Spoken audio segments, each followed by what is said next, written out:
Рома, что ты нас позвал-то? А что, я разве позвался? Я говорю, мы нас позвали, чтобы снять ролик для фестиваля. Ну, есть еще предложение, нет? Ой, блин, ролик еще снимать. Я вообще сегодня не в форме что-либо снимать. Да, я тоже не в форме. Пошли домой. Ну что, пойдем? Да, пойдем, давай. Стоять!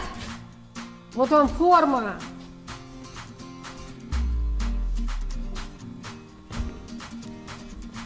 А можно футболочку?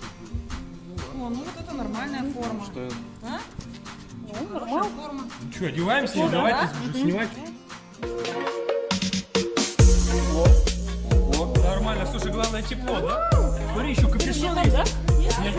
Что там написано? Ну-ка. Молодежный театр любителей. Ну, у тебя тоже написано.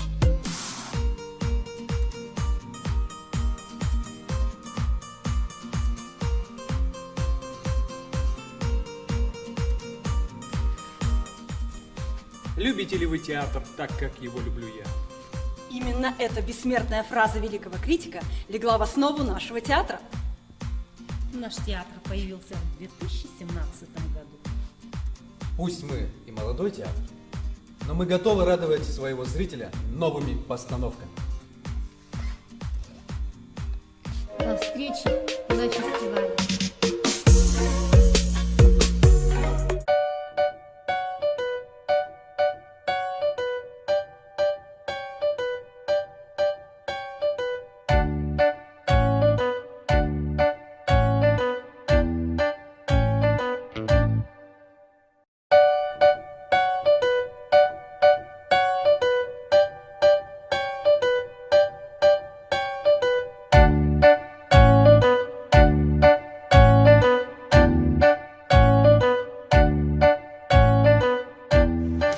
Як ти